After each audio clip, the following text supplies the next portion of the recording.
From the overwhelming lightning vortex of Force Tempest to the vaporizing blast of the lightning bomb, Force lightning was one of the most versatile powers in all of Star Wars. As well as having different colours, as we discussed in last week's video, Force lightning could be directed and manipulated in a myriad of different ways. In today's video, we will discuss all the known Force lightning variants, including Force Maelstrom, Force Tempest, Force Grenade, as well as a whole host of other variants from Legends, many of which are from the Force Unleashed games. And be sure to let me know which one is your favourite, and which ones you would like to see expanded upon in canon. First of all, we will start with the most common form of this ability, Sith Lightning. Usually coloured blue or purple, this ability produced a direct torrent of Force lightning towards the target. Like all forms of Force lightning, it drew upon the Sith's hatred and desire to inflict pain upon their victim. Although it looked just like regular electrical energy, Force lightning was infused with dark side energy that could quickly corrupt the flesh of a living being, as we saw in the Revenge of the Sith. While this form of Force lightning was devastating, it was usually defended against quite easily. Depending on how powerful the user was, it was often absorbed or deflected by a lightsaber. Some powerful Force users, such as Grandmaster Yoda, could even use an ability known as 2 to Minus to absorb and redirect Force lightning without the need for a lightsaber. This, however, was not the case for the next, lesser known variation of Force lightning, known as Sith Barrage. Rather than travelling through the air like regular Force lightning, it would instead be summoned from the ground through the victim's body, making it incredibly hard to defend against. There was also another similar version of Force lightning used by Darth Vader in the Masters of Teräs Käsi. As we discussed in more depth in this recent video, Darth Vader was unable to generate Force lightning within his own body, as it would have fried his cybernetics. However, this does not mean that he couldn't use the ability at all.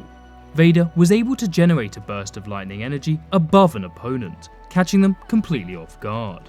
However, this was only ever seen used in this PS1 video game, and we can assume it wasn't very powerful as it was not channeled and amplified through Force-sensitive flesh like other variations of Force lightning. Next up, we have Force Shock, an ability usually used by Sith apprentices.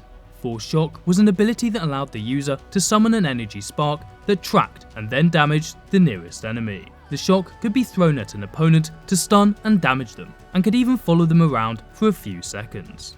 A more powerful version of Force Shock was the Sith Seeker ability. Used only by Starkiller, many consider it to be a variation of Force Push.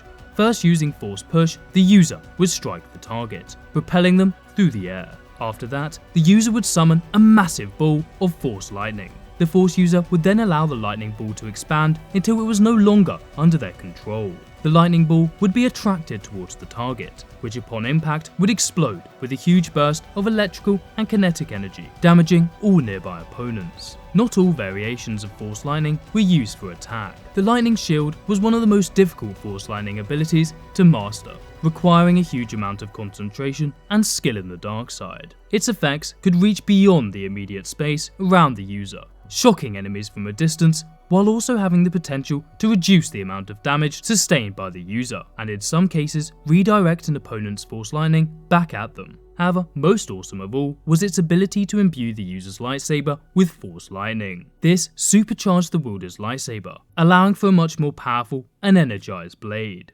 Force lightning is also an extremely useful ability for combating multiple opponents at once, with several variations specialized for this purpose.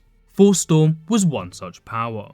The user would direct their palm upward, creating an explosion of electrical energy directed at all opponents within the vicinity. Another was Force Tempest. This ability allowed the user to project Force lightning from all their limbs, which would encircle their body in a whirlwind, damaging multiple opponents. A very similar ability was Lightning Burst. Force lightning would dissipate from all over the user's body, arcing out and striking any nearby targets, a bit like a Tesla coil. Another variant that was particularly effective against multiple opponents was Chain Lightning. This was one of the hardest variations to master and required a great deal of concentration. Similar to regular Sith lightning, the wielder would direct the Force lightning at one victim. However, it would then jump to multiple opponents, hence its nickname Chain Lightning. The last three abilities were used in conjunction with other Force abilities and were likely the most devastating. Force Maelstrom was one such ability. Force Protection Bubble, Telekinesis, and Force Lightning were combined to create this lethal combo of abilities. The user would first create a Force Bubble around their body, which would conceal and protect them inside. Then, using Telekinesis, any loose object around the user would whirl around the bubble. Finally, the user would blast them away with an energy shockwave accompanied by a Force Lightning surge. Another similar ability was Lightning Bomb. Unlike usual Force Lightning, where the energy would instantaneously be released, the user would prevent the lightning from leaving their body, ricocheting around their body and amplifying its power. Just before the Force Lightning consumed the user's body, it was released in a devastating blast of energy, instantly vaporizing all within the vicinity. However, this ability could also be used to turn unsuspecting victims into living bombs. Instead of amplifying the Force Lightning within their own body, the Force user would instead amplify within the victim's body. When reaching a critical mass, the victim would explode, eliminating them as well as anyone else unlucky enough to be standing nearby. Lightning Bomb could also be used in conjunction with Telekinesis to produce an ability known as Force Grenade. At the same time as turning the victim into a lightning bomb, the Force user would hold the victim at a group of opponents, literally turning them into a living grenade. So that's all the known variations of Force Lightning. If you haven't already, make sure to check out this video detailing the meaning and power of all the known Force Lightning colours.